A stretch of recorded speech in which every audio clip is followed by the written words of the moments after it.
صوبہ پنجاب کے ضلع جھنگ میں برطانوی سرکار کی جانب سے 1914 میں کی جانے والی جبری بھرتیوں کے خلاف آواز بلند کرنے اور جھنگ میں انگریز انتظامیہ کی ریٹ کو چیلنج کرنے والے محرم لق کا تعلق جنگ کے اس قصبہ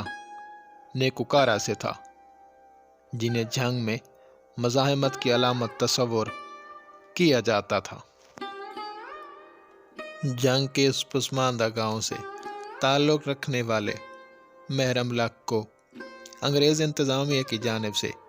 جنگ میں افراتفری پھیلانے اور جبری بھرتیوں کے خلاف آواز بلند کرنے کے جرم میں عمر قید کی سزا سنائی گئی اور وہ جھنگ اور ملتان کی جیلوں میں قید رہے۔ اس کے بعد انہیں 1920 میں لاہور جیل منتقل کر دیا گیا اور کہا جاتا ہے کہ وہیں ان کی موت واقع ہوئی۔ مگر واضح رہے کہ جنگ میں محرم لق سے متعلق رونما ہونے والے ان واقعات کو جرمنی کے اخباروں میں شائع کیا گیا اور برلن ریڈیو سے محرم لق پر تبصرے نشر ہوئے۔ محرم لق جنگ سے تعلق رکھنے والی وہ شخصیت ہیں جنہیں جنگ کے لوگ تو ایک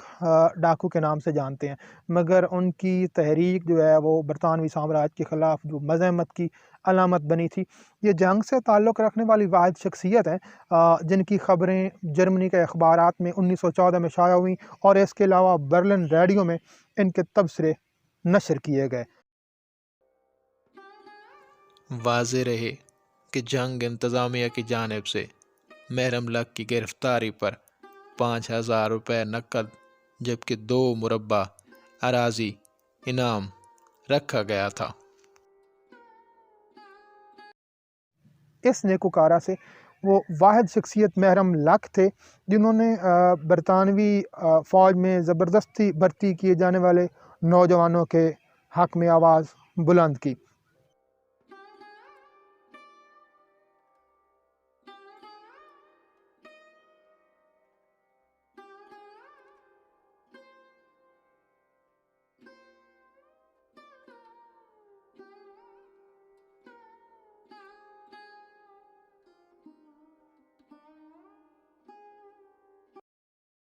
احمد پور سیال کے ایک ہندو ساہوکار نے ایک انگریز انتظامیہ تک یہ بات پہنچائی کہ محرم لق نام کا ایک شخص جو ہے وہ آپ کے اس بھرتی کے خلاف مختلف بستیوں میں جا کے پروپیگنڈا کر رہا ہے۔ مخبری کے بعد برطانوی انتظامیہ حرکت میں آئی اور محرم لق کو گرفتار کر لیا گیا۔ معاملہ اس قسم کا تھا کہ محرم لق 2 مہینے جیل میں رہا اور مخدوم نذر حسین قریشی جو کہ حسب اللیل اور جائیوین کے رئیس تھے، ان کی ضمانت کے بعد وہ رہا ہو گئے۔ ان کی رہائی کے بعد برطانوی انتظامیہ کا خیال شاید یہ تھا کہ ان کی رہائی کے بعد معاملہ ختم ہو جائے گا، لیکن رہا ہونے کے بعد محرم لق کے ارادے مزید مضبوط ہوئے۔ ہندو ساہوکاروں کے خلاف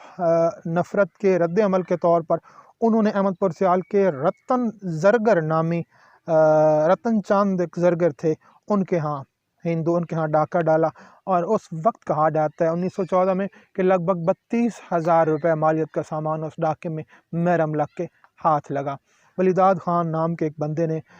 قرض لیا ہوا تھا، سود کے سلسلے میں معاملات خراب ہوئے تو ہندو ساہوکاروں کی جانب سے جب اس علاقہ کے لوگوں کو ٹارچر کیا گیا تو یہ خبر محرم لق تک پہنچی اور محرم لق نے رد عمل کے طور پر یہ سارا علاقہ جس کے بڑے بڑے لوگ ہندو تھے انہیں لوٹنے کی تحریک کا آغاز کیا۔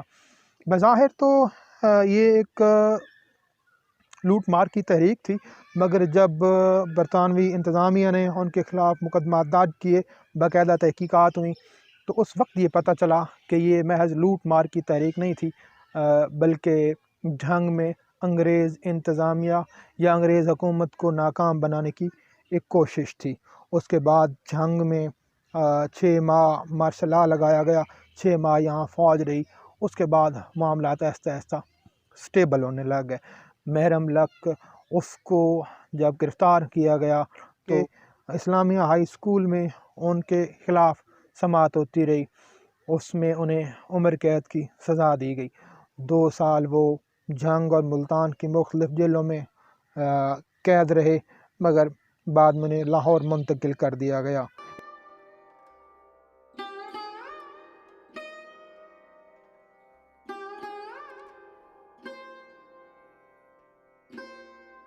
اس کے علاوہ اگر ہم بات کریں نیکوکارہ کی تو نیکوکارہ میں اس محرم لک کے علاوہ عطا محمد اور کان داس کی جو بغاوت کی جو تحریک تھی برطانوی سامراج کے خلاف، سب سے پہلی بغاوت اسی نیکوکارہ سے ہوئی۔ مگر سب سے بڑا المیہ یہ ہے کہ آج جھنگ میں بسنے والے لوگ بھی یہ نہیں جانتے